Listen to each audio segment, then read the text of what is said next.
Que vocês abrissem as Bíblias em Lucas capítulo 7. Nós vamos ler a partir do versículo 36 até o final desse capítulo.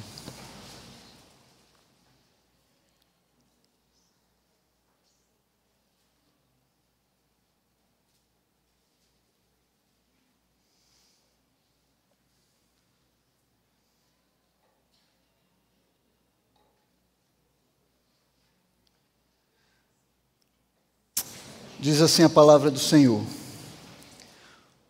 Um dos fariseus convidou Jesus para que fosse jantar com ele. Jesus, entrando na casa do fariseu, tomou lugar à mesa. E eis que uma mulher da cidade, pecadora, sabendo que ele estava jantando na casa do fariseu, foi até lá com um frasco feito de alabastro, cheio de perfume. E estando por detrás, aos pés de Jesus, chorando, molhava-os com as suas lágrimas e os enxugava com os próprios cabelos. Ela beijava os pés de Jesus e os ungia com perfume. Ao ver isto, o fariseu que o havia convidado disse consigo mesmo: se esse fosse profeta, bem saberia quem e que tipo de mulher é esta que está tocando nele, porque é uma pecadora. Jesus se dirigiu ao fariseu e lhe disse: Simão, tenho uma coisa para lhe dizer. Ele respondeu: diga, mestre. Jesus continuou: certo credor tinha 2 devedores. Um lhe devia 500 denários e o outro devia 50. E como eles não tinham com que pagar, o credor perdoou a dívida de ambos. Qual deles, portanto, o amará mais? Simão respondeu: penso que é aquele a quem mais perdoou. Jesus disse: você julgou bem. E voltando-se para a mulher, Jesus disse a Simão: você está vendo esta mulher? Quando entrei em sua casa, você não me ofereceu água para lavar os pés. Esta, porém, molhou os meus pés com lágrimas e os enxugou com seus cabelos. Você não me recebeu com um beijo na face. Ela, porém, desde que entrei, não deixou de me beijar os pés. Você não ungiu a minha cabeça com óleo, mas esta, com perfume, ungiu os meus pés. Por isso afirmo a você que os muitos pecados dela foram perdoados, porque ela muito amou. Mas aquele a quem pouco se perdoa, pouco ama. Então Jesus disse à mulher: os seus pecados estão perdoados. Os que estavam com ele à mesa começaram a dizer entre si: quem é este que até perdoa pecados? Mas Jesus disse à mulher: a sua fé salvou você. Vá em paz. Curva a sua cabeça, vamos fazer uma oração pedindo a direção do Senhor. Deus amado e santo, nós te louvamos e te damos graças, Senhor, pela tua bondade, misericórdia e amor nas nossas vidas. Obrigado, Senhor, porque o Senhor tem nos guardado, nos livrado do mal, suprido as nossas necessidades. E obrigado pela oportunidade de estarmos aqui reunidos, Senhor, para louvar o teu grande e precioso nome.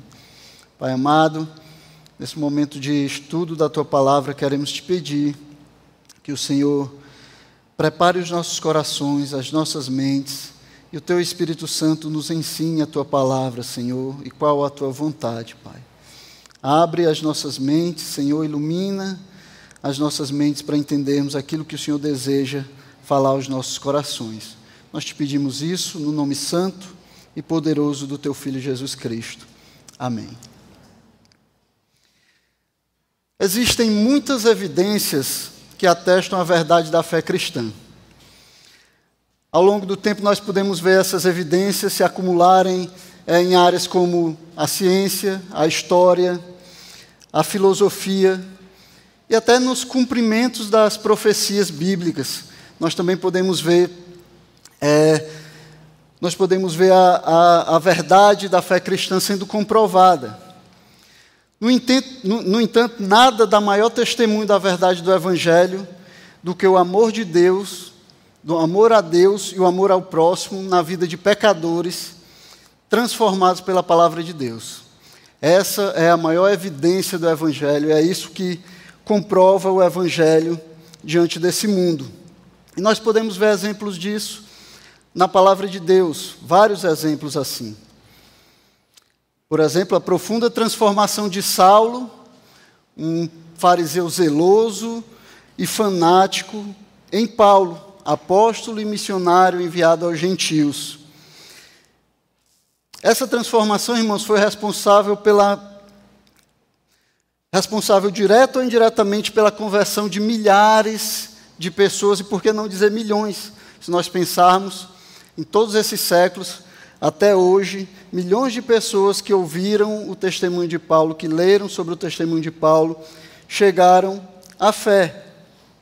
O próprio Paulo disse aos Coríntios, no capítulo 6 de 1 Coríntios, que a vida transformada dos crentes daquela igreja causava um impacto poderoso naquela cidade, era um testemunho poderoso para aquela cidade. Pedro também falou sobre isso na sua carta, primeira carta de Pedro, capítulo 4, ele descreve também o impacto que a vida dos crentes tem na vida dos incrédulos e dos infiéis, se eles viverem conforme a vontade de Deus. E nós podemos citar vários outros exemplos aqui. Podemos falar sobre Levi, que depois se tornou Mateus, um apóstolo de Cristo. Podemos falar de Zaqueu, o publicano, que era corrupto, mas que resolveu dar todos os seus bens para os pobres. E muitos outros, irmãos. Muitos outros exemplos de pessoas que, através da sua transformação de vida, por causa do perdão dos seus pecados, impactaram a sociedade. O amor que nasce quando nós percebemos quão grande é a dívida pela qual nós fomos perdoados, é aquilo pelo qual nós deveríamos ser conhecidos. É aquilo que deveria fazer a diferença na nossa vida. Devia ser a marca registrada dos crentes. O que nos distingue de todo o resto, o que nos distingue de todo o mundo, deveria ser esse amor produzido em nós por causa do perdão dos pecados que nós recebemos. O amor sempre deveria ser o nosso distintivo. Isso não é para ser surpresa para nós. O próprio Jesus já falou sobre isso.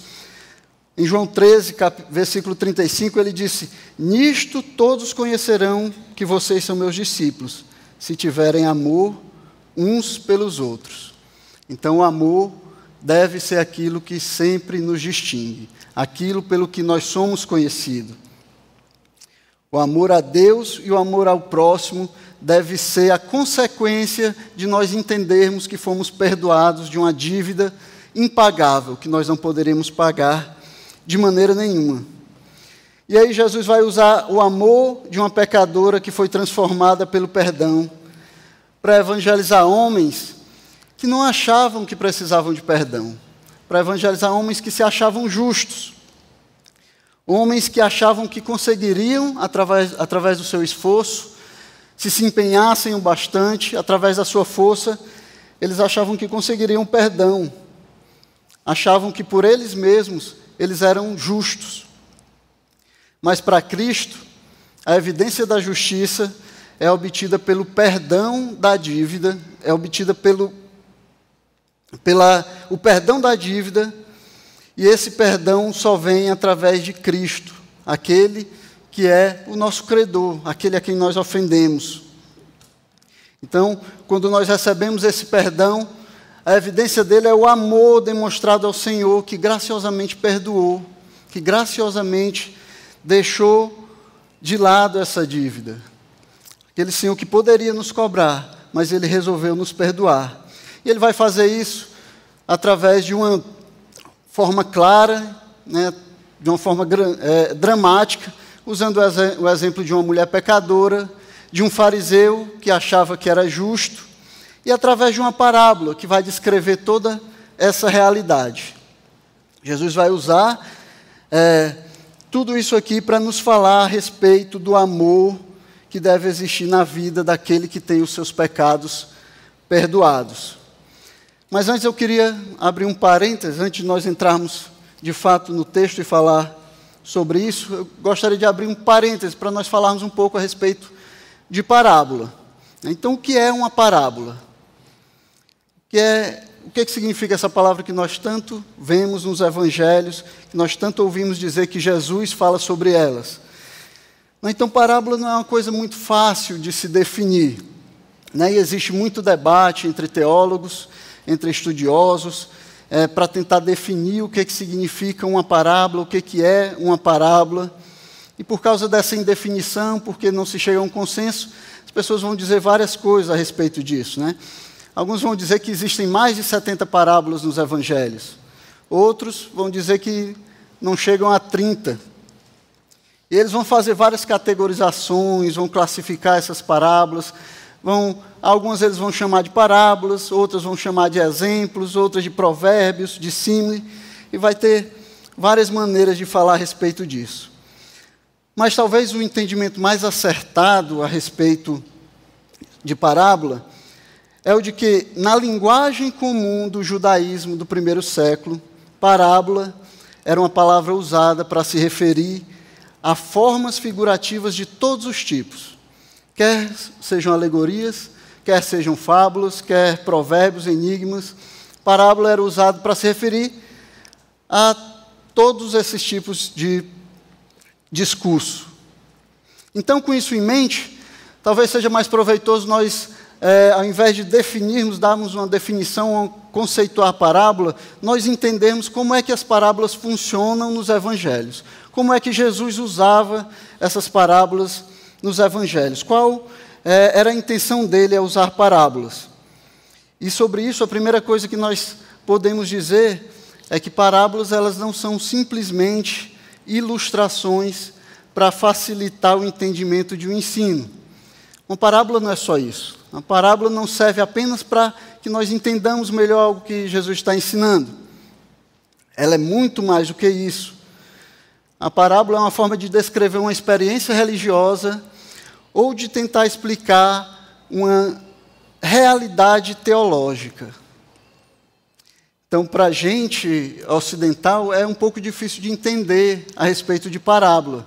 Não é porque na nossa maneira ocidental de pensar, a gente sempre tenta explicar um conceito partindo de uma explicação abstrata, né? Então a gente faz toda aquela explicação abstrata, lógica, seguindo padrões, e aí depois que a gente explica tudo isso, a gente tenta fixar esse ensino, ou tenta chegar a uma conclusão, usando casos da vida comum, ilustrações ou temas da vida comum.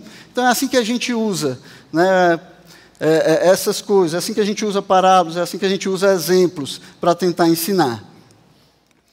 Mas facilitar o entendimento nem sempre é o objetivo da parábola. Como o próprio Lucas diz, no capítulo 8, versículo 10, a parábola, às vezes, é uma maneira de Deus demonstrar juízo sobre algumas pessoas. Lá ele diz assim, quando ele contou a parábola, nesse caso aqui, ele contou a parábola a respeito da pregação do Evangelho, das sementes que eram colocadas nos solos. E aí os discípulos não entenderam bem, e aí perguntaram, Senhor, o que é que o Senhor quis dizer com aquela parábola? E aí ele vai explicar, mas antes de explicar ele diz assim, a vocês é dado conhecer os mistérios do reino de Deus, mas aos demais fala-se por parábolas, para que vendo não vejam e ouvindo não entendam. Então, tornar uma coisa mais fácil de entender nem sempre é o objetivo da parábola. E para tentar explicar a vocês aqui, eu vou fazer jus à minha maneira ocidental de pensar. Eu vou dar um exemplo para vocês entenderem melhor. Em Lucas capítulo 9, alguém diz assim para Jesus, Mestre, vou segui-lo aonde quer que você for. Então, a pessoa faz essa afirmação, uma afirmação grave, uma afirmação difícil. E aí, se Jesus fosse ocidental, nascido no século 21, provavelmente a maneira dele responder seria assim, meu amigo, é fácil para você fazer declarações ousadas, mas você precisa considerar seriamente o que lhe custará me seguir. Parece evidente que até agora você não fez essas considerações. Mas eu preciso lhe dizer claramente, eu preciso lhe alertar que se você me seguir, eu não posso lhe oferecer salário, nem segurança alguma, nem lhe garantir sustento. E se você ainda não entendeu bem o que eu estou querendo lhe dizer, eu vou lhe dar um exemplo. Eu nem possuo cama para dormir. Então seria assim mais ou menos que Jesus responderia, se ele pensasse como nós pensamos hoje. Mas Jesus, ele não era ocidental, ele nasceu no Oriente, ele nasceu ali no Oriente do 1º século e era um judeu. Então ele responde assim: as raposas têm seus covis e as aves do céu ninhos, mas o Filho do Homem não tem onde reclinar a cabeça. Essa é a maneira como as pessoas naquela época usavam as parábolas. Ao invés de uma declaração abstrata, seguida de uma ilustração, o que Jesus faz é uma confrontação dramatizada, uma confrontação por meio de uma história, né, de forma objetiva e com termos claros que dificilmente as pessoas que ouviam, elas iriam esquecer daquela história que Jesus tinha contado. Então, aquele homem agora, ele tinha na mente aquela história onde ele podia ficar pensando, analisando e dizendo: se eu for seguir realmente Jesus, a minha vida talvez seja pior do que a vida das raposas e dos passarinhos. Será que é mesmo essa vida que eu quero seguir? Será que é assim que eu quero viver realmente?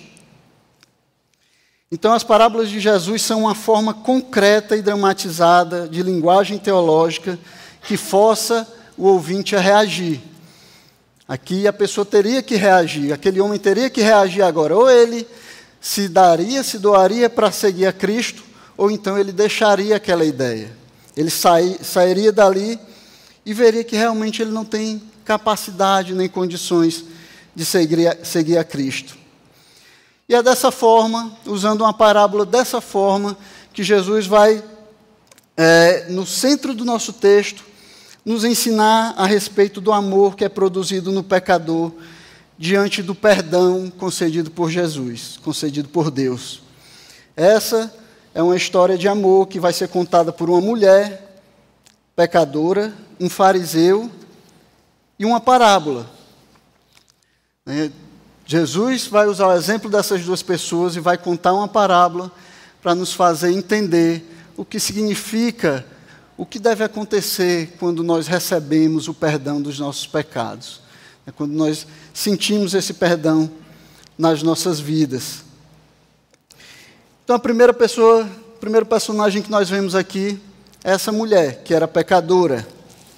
O texto inicia dizendo: um dos fariseus convidou Jesus para que fosse jantar com ele.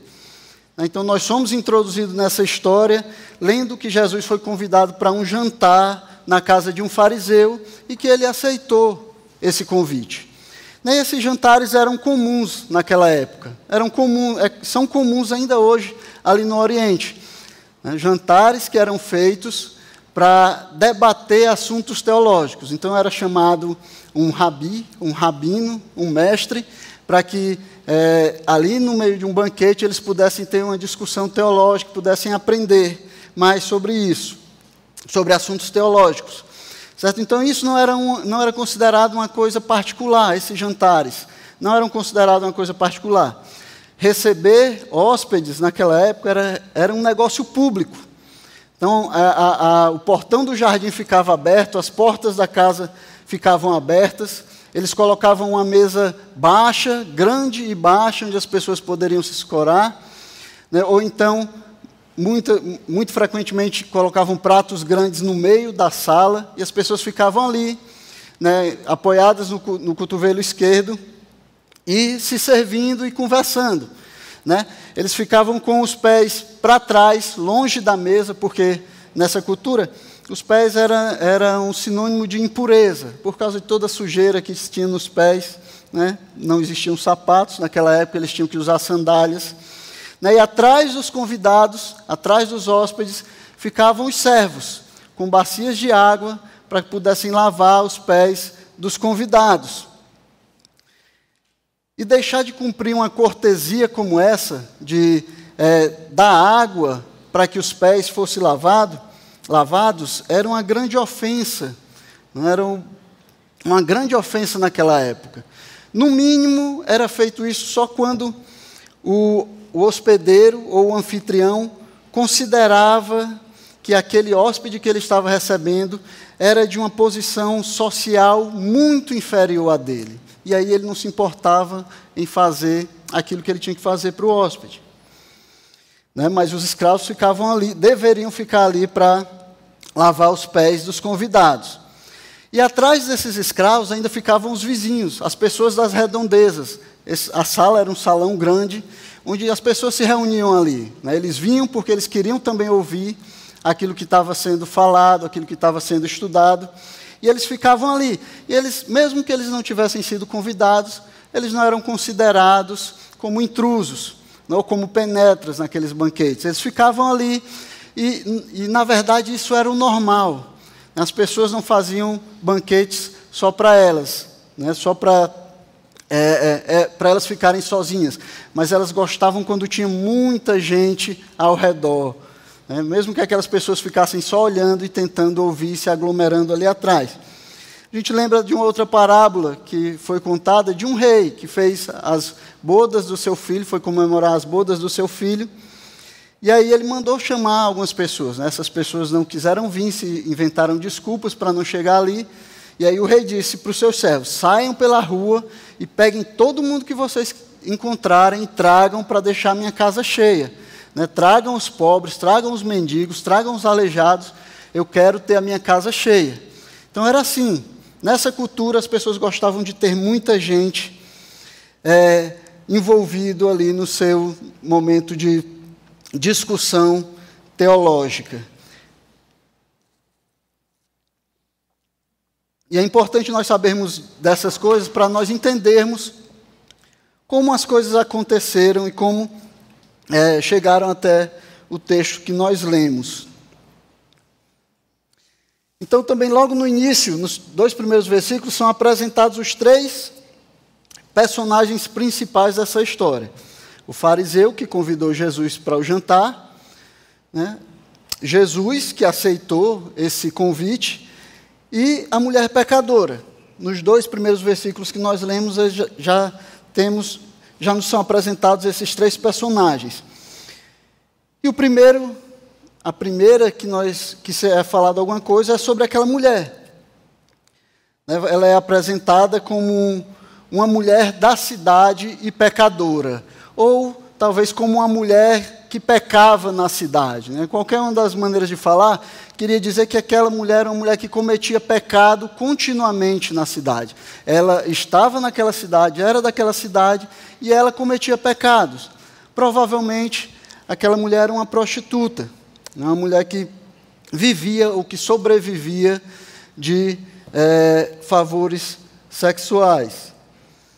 E ela era conhecida naquela cidade, ela era conhecida naquelas comunidades que eram pequenas, as pessoas costumavam conhecer umas às outras, conhecer todas as pessoas da comunidade, e conhecer o que as pessoas ali também faziam. Então ela era uma mulher, é apresentada como uma mulher pecadora e uma mulher que era conhecida naquela cidade. E tudo isso tornava ainda mais difícil o desejo que ela tinha de adorar ao Mestre, o desejo que ela tinha de chegar aonde Jesus estava para adorá-lo. Naquela época, uma mulher pecadora como essa, se aproximar de um rabino era impossível, quanto mais tocar nele. Os judeus não aceitavam que essas coisas acontecessem. Mas sem levar em conta a dificuldade, ela intencionalmente vai até a casa do fariseu e decide demonstrar o seu amor e gratidão ao Mestre, o seu amor e gratidão a Jesus. E nós sabemos que ela fez isso intencionalmente porque o texto diz que, sabendo que ele estava jantando na casa do fariseu, foi até lá.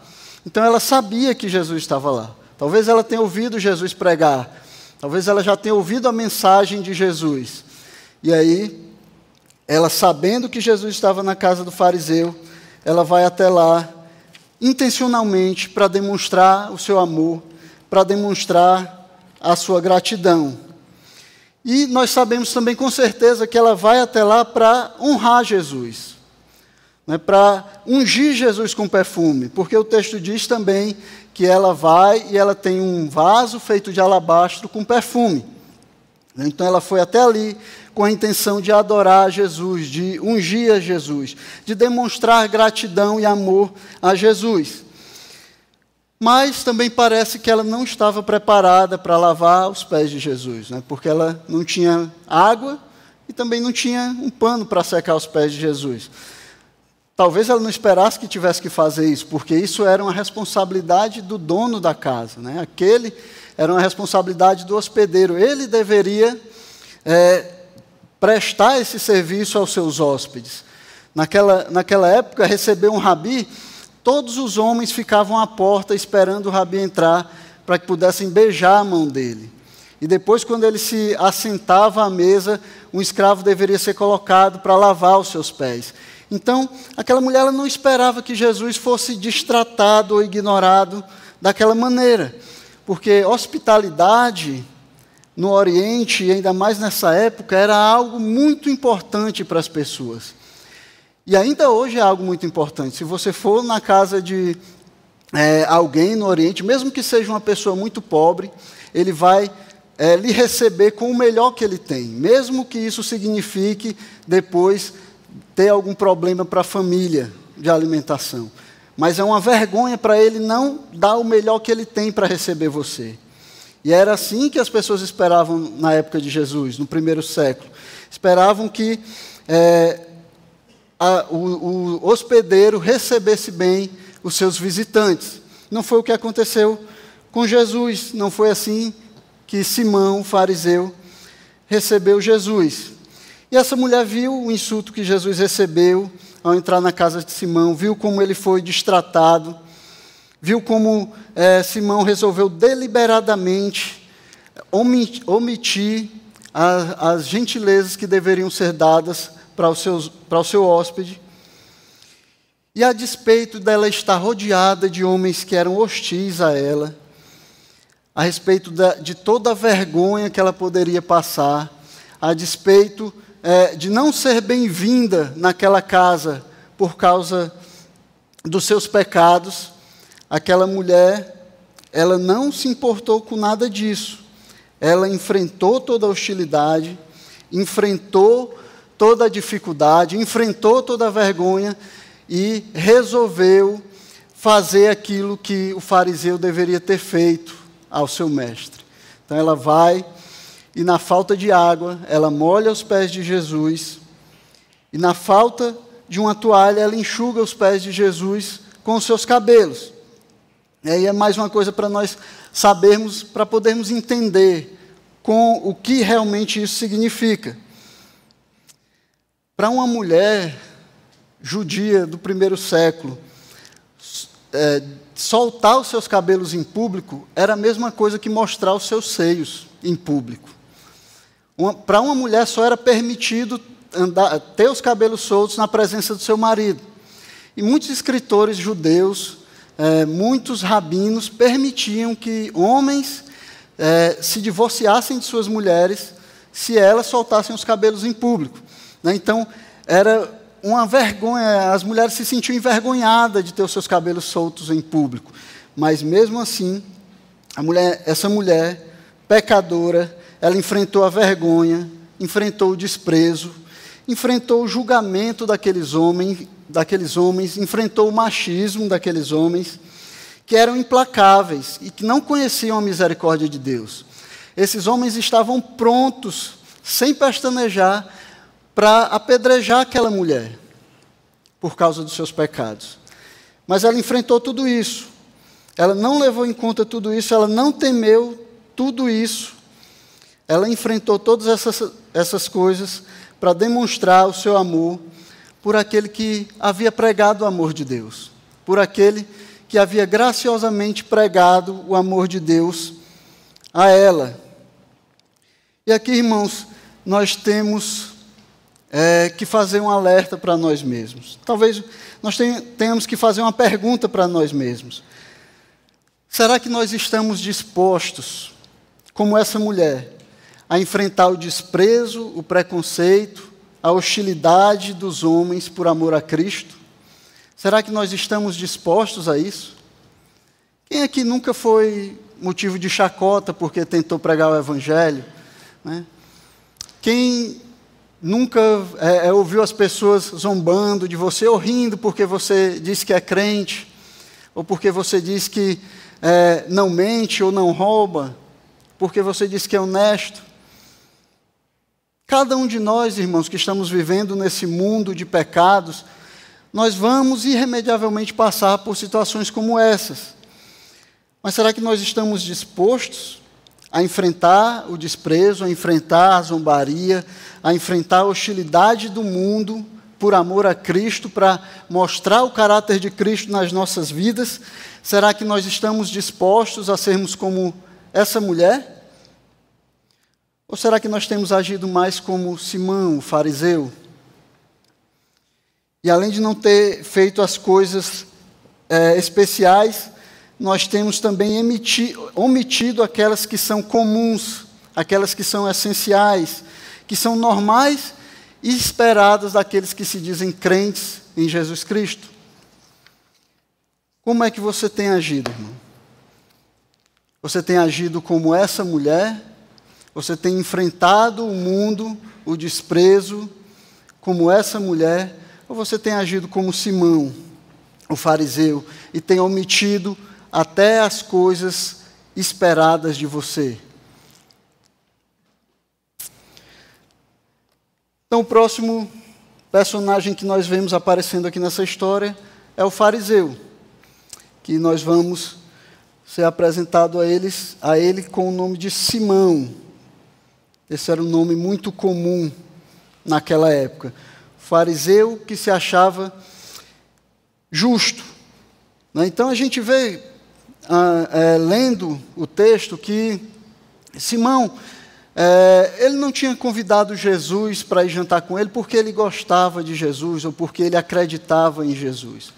Na verdade, é muito provável que, como em muitas outras ocasiões em que nós encontramos na Escritura, Simão tenha levado Jesus ali para tentar pegar ele em alguma palavra, ou tentar fazer uma armadilha, fazer com que ele caísse em alguma armadilha. Nós vemos isso na omissão que ele faz das coisas básicas que uma pessoa deveria fazer para receber hóspedes na sua casa. Mas parece que o plano de destratar Jesus e desprezá-lo como um mestre qualquer na sua casa não estava saindo como ele esperava. Ao invés de envergonhar Jesus, o que ele conseguiu foi desencadear um ato de devoção que era sem precedentes. Uma mulher pecadora jamais chegaria até um rabino para lavar os seus pés, para tocar nos seus pés, para ungir ele com perfume. Então foi isso que aconteceu na casa de Simão. E diante disso tudo, um homem correto teria humildemente se desculpado com o hóspede, teria agradecido a mulher por ter compensado a grosseria dele em relação ao seu hóspede. Mas não foi isso que aconteceu, não foi isso que Simão fez. Simão, ele não voltou atrás, ele não se arrependeu. E Simão não é apresentado aqui nesse texto como um homem humilde, ele não é apresentado como um anfitrião humilde que recebe bem os seus hóspedes. Na verdade, Simão é colocado aqui como um crítico, ou como um juiz da validade da reivindicação de Jesus como profeta. É isso que Simão quer fazer. Não, ele chamou Jesus para julgar a validade das palavras de Jesus. Não é porque ele acreditava em Jesus, mas é porque ele duvidava de Jesus. E aí ele disse, eu vou trazer esse homem aqui, e ele vai falar, e nós vamos pôr ele à prova, e nós vamos descobrir que ele não é quem ele diz ser. Ele não é profeta. Ele não é o Messias. Então Simão queria avaliar Jesus, queria avaliar se Jesus era realmente quem ele dizia ser, se ele era realmente um profeta ou o profeta. Mas diante de tudo aquilo que estava acontecendo, diante da ação da mulher para com Jesus, ao invés de voltar atrás, o que Simão vai fazer é ficar mais hostil contra o seu hóspede. ele vai duvidar ainda mais do seu hóspede, daquele que ele tinha convidado para ir para a sua casa. Ele não vê aquele momento como um momento de arrependimento, ele não aceita o arrependimento daquela mulher como válido, ele não aceita Jesus receber aquela mulher como uma pecadora que tinha se arrependido. Né? E Simão, ele, na sua cabeça, Jesus ele não era profeta porque ele não conhecia, segundo ele não conhecia aquela mulher. Ele diz no versículo 39, ao ver isto, o fariseu que eu havia convidado disse consigo mesmo, se este fosse profeta, bem saberia quem e que tipo de mulher é esta que o está tocando.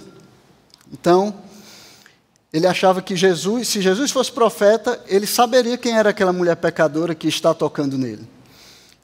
Que Simão está dizendo aqui, Jesus, como profeta, tinha que conhecer intimamente as pessoas.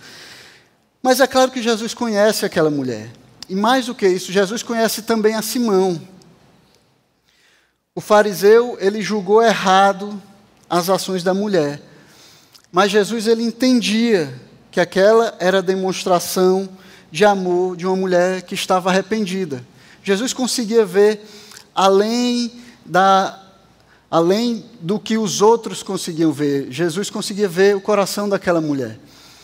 Jesus conseguia ver que ela tinha um coração arrependido e por isso ela estava ali enfrentando tudo aquilo para demonstrar o seu amor, para demonstrar o amor que é gerado através do perdão de pecados. Então Simão, ele não se alegra com a demonstração de arrependimento da mulher, ele não sente remorso, porque outra pessoa fez reparação por aquilo que ele deveria ter feito. Ele não reconhece Jesus como profeta, ele não reconhece Jesus como Messias, pelo contrário, ele julga Jesus e no seu julgamento ele nega que Jesus é aquele que ele diz ser. E ele demonstra total indiferença em relação ao arrependimento e à restauração daquela mulher. Ele não se preocupa se aquela mulher era uma pecadora arrependida, se ela era um filho de Deus, se ela era filha de Deus. Ele só está preocupado em provar aquilo que ele já tinha no seu coração. Jesus, ele não é profeta. Jesus, ele não é quem diz ser. Isso era o que Simão queria provar através do convite de Jesus para a sua casa. E mais uma vez, irmãos, eu tenho que chamar a nossa atenção para que nós tenhamos cuidado, para não nos tornarmos mais parecidos com Simão do que com o próprio Jesus. Para que nós não sejamos implacáveis como Simão, ao invés de sermos misericordiosos como Jesus. Para nós não nos pegarmos tratando as pessoas de forma implacável e sem misericórdia, como Simão fez com aquela mulher. Para nós não nos pegarmos negando aquilo que Jesus diz dele mesmo, como Simão fez com o próprio Cristo. Nós temos que estar atentos e entendermos que o nosso Senhor, o Senhor que nos chamou, Ele é um Senhor misericordioso, é um Senhor que chama pecadores por arrependimento, é um Senhor que acolhe esses pecadores. Ele não nos chamou para sermos juízes, irmãos, Ele nos chamou para pregarmos o Evangelho, para acolhermos os pecadores, para falarmos do amor de Cristo. Então, tenhamos cuidado para não sermos mais parecidos com Simão, que apesar de toda a narrativa mostrar, sem dúvidas, de que aquela mulher era uma mulher arrependida, de que aquela mulher estava demonstrando amor a Jesus por causa do perdão dos seus pecados, Simão ele ainda vai rejeitar esse arrependimento. Ele não acredita no arrependimento e restauração daquela mulher. Então, Simão rejeita a validade do arrependimento da mulher, rejeita aquilo que Jesus fala a respeito dele mesmo. Ele se coloca como juiz, tanto da mulher quanto de Jesus. E aí, para instruir Simão e instruir as pessoas que estavam ali junto com ele, Jesus vai contar uma parábola.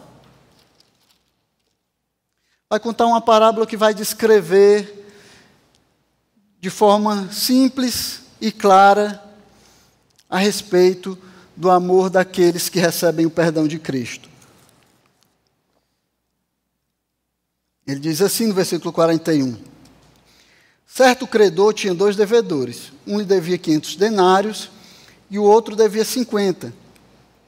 E como eles não tinham com que pagar, o credor perdoou a dívida de ambos. Qual deles, portanto, o amará mais?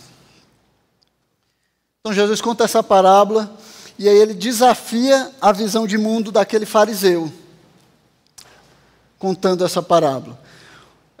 Essa parábola é uma parábola que ela é muito simples, né? Ela é autoexplicativa. A gente não precisa se esforçar muito e tentar ficar encontrando coisas misteriosas na parábola. Ela quer dizer exatamente o que ela diz. É fácil e simples de nós entendermos. Então Jesus levou Simão a pensar por ele mesmo e chegar à conclusão que Jesus queria que ele chegasse. Então, Simão trouxe Jesus para cair em uma armadilha na sua casa, mas ele é que acabou caindo na armadilha. Jesus contou uma parábola que era muito simples, que só existia uma conclusão a se chegar, e Simão teve que responder conforme Jesus queria que ele respondesse. Ele não tinha outra coisa para dizer, ele não podia enrolar, ele tinha que dizer, tinha que chegar àquela conclusão. Então o fariseu não conseguiu enxergar a demonstração de amor que estava acontecendo ali na sua casa, debaixo do seu nariz. Mas ele rapidamente conseguiu entender a lógica daquela parábola. E tudo que ele vai conseguir fazer é tentar responder com desdém, é tentar demonstrar falta de interesse por aquilo. Ele responde, quando Jesus pergunta a ele, qual deles, portanto, amará mais? Simão respondeu, penso que é aquele a quem mais perdoou. Ou ele está dizendo, eu suponho, eu acho que é aquele a quem mais perdoou. Isso era uma questão muito fácil, qualquer pessoa teria respondido prontamente que aquele que foi mais perdoado é aquele que ama mais. Então Simão, vendo que tinha caído na armadilha, vendo que não tinha como fugir disso, ele tenta tratar isso com desdém, e dizer, eu penso, Senhor, eu suponho, talvez tenha sido aquele que amou, aquele a quem mais foi perdoado, talvez seja esse que ama mais. E aí a gente tem que ver algumas coisas a respeito dessa parábola. A parábola fala de 2 devedores e um credor. E o que nós temos que ver é que os 2 devedores da parábola, eles eram iguais na sua dívida. Os 2 estavam devendo. Os 2 tinham contraído uma dívida. E eles também eram iguais na sua incapacidade de pagar a dívida. Nenhum dos 2 poderia pagar a dívida. Embora um tivesse uma dívida muito maior do que a do outro, os 2 não podiam pagar. A parábola diz que os 2 não tinham como pagar aquela dívida. E em terceiro lugar, os 2 necessitavam de graça. Só a graça e o favor do credor poderia liberar eles daquela dívida. Só o credor, usando da sua graça e dizendo, vocês não me devem mais nada, é que poderia liberar eles daquela dívida. Eles eram iguais. E aí o amor da parábola é uma reação ao favor imerecido. E aquele que melhor percebeu o tamanho da sua dívida, ou o quanto ele era devedor, é aquele que mais será grato pelo favor. Aquele que percebe melhor o quanto ele é um devedor, é que vai amar mais o credor, é o que vai ser mais grato pela sua dívida que foi perdoada. E aí, de forma clara e objetiva, depois de contar a parábola, Jesus vai aplicar rapidamente aquela parábola à situação que estava acontecendo ali. Ele vai usar a parábola na vida daquela mulher e na vida de Simão, o fariseu, e ele vai demonstrar a superioridade da mulher diante do fariseu. Então Jesus vai listar um a um os atos do fariseu em comparação com os atos da mulher e mostrar por que ela era superior ao fariseu. Ele diz assim: você está vendo esta mulher? Quando entrei aqui em sua casa, você não me ofereceu água para lavar os pés. Esta, porém, molhou os meus pés com lágrimas e os enxugou com seus cabelos. Você não me recebeu com um beijo na face. Ela, porém, desde que entrei, não deixou de me beijar os pés. Você não ungiu a minha cabeça com óleo, mas esta com perfume ungiu os meus pés. Por isso afirma você que os muitos pecados dela foram perdoados. Então Jesus aplica a parábola à situação que estava acontecendo ali, e ele mostra que os pecados daquela mulher eles foram perdoados. Ele diz: os muitos pecados dela foram perdoados, portanto ela muito amou. Eu sei que aqui na nossa versão está dizendo os muitos pecados dela foram perdoados porque ela muito amou, né?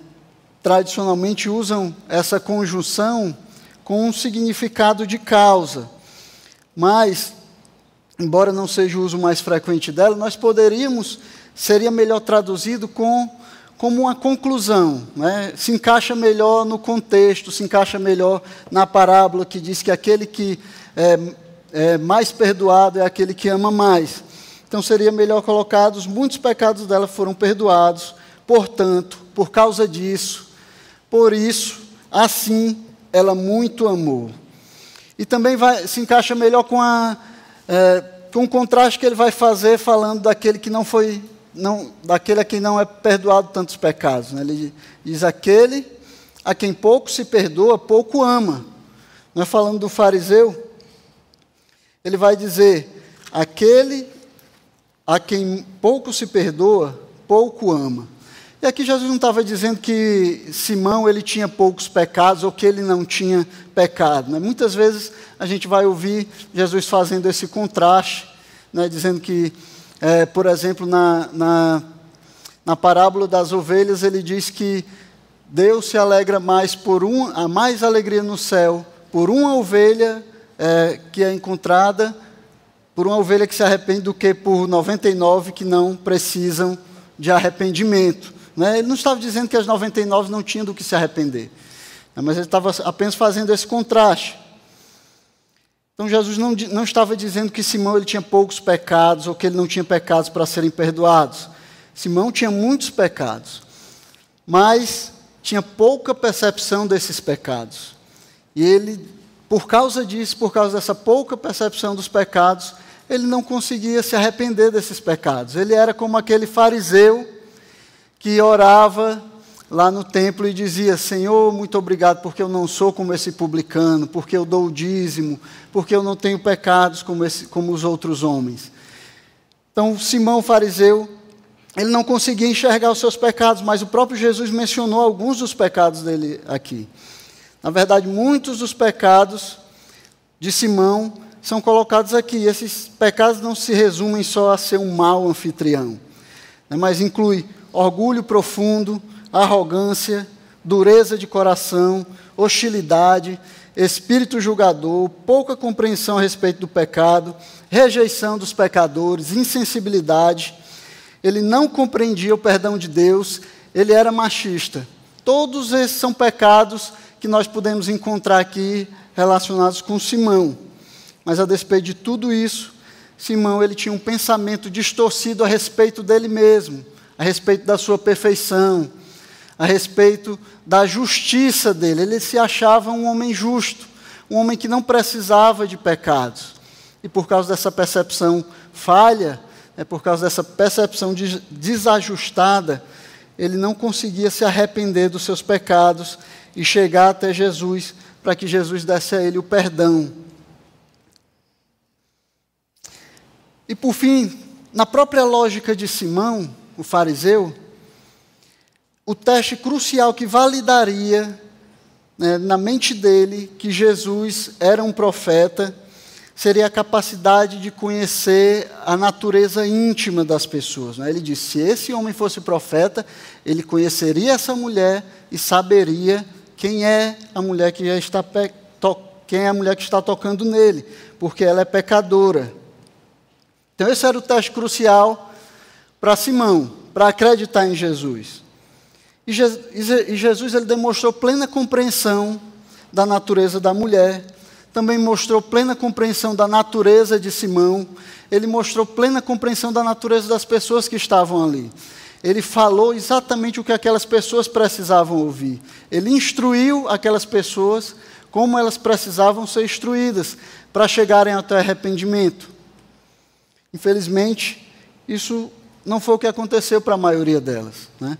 Então, o problema do pecador que não chega a Cristo não é um problema intelectual ou lógico. É um problema moral. É um problema de um coração que não deseja se submeter ao senhorio de Cristo. Esse é o problema do pecador que não se arrepende, do pecador contumaz, do pecador que deseja se manter nos seus pecados. Então, Jesus se mostrou como aquele que conhece a natureza humana, como aquele que tem a solução para a natureza, para o problema da natureza humana. E mais do que isso, Jesus se mostrou como aquele por meio de quem Deus traz o arrependimento. Deus dá o perdão. Ele diz: os seus pecados estão perdoados. Então Jesus disse que os pecados daquela mulher estavam perdoados. Só Deus pode perdoar pecados. Só Deus pode perdoar pecados. E aquelas pessoas, elas entenderam e perguntaram: quem é esse homem que até perdoa pecados? Jesus demonstrou quem ele era. Era o agente de Deus por meio de quem se anuncia o perdão. E a quem é exigido amor e gratidão, como aquela mulher fez com ele. Então, quando comparado à mulher, Simão ele era extremamente inferior, porque ele não conhecia, ele não aproveitou a oportunidade de arrependimento, não aproveitou a oportunidade de perdão que Jesus Cristo apresentou a ele. E aí ele termina dizendo para aquela mulher: a sua fé salvou você, vá em paz. Então não eram os atos daquela mulher como Simão e os fariseus pensavam, que deviam fazer boas obras, que deviam se esforçar para ser salvos, mas era por meio da fé que vem pelo ouvir a palavra de Deus. E aí, irmãos, ao ler esse texto, nós chegamos a algumas conclusões que nós devemos ter diante da palavra de Deus. A primeira delas é que o perdão, ou a salvação, é um dom imerecido de Deus, e que ele é oferecido gratuitamente pela fé. Nós não merecemos o perdão dos nossos pecados. E nós não conseguiremos, através do nosso braço, através da nossa força, o perdão pelos nossos pecados.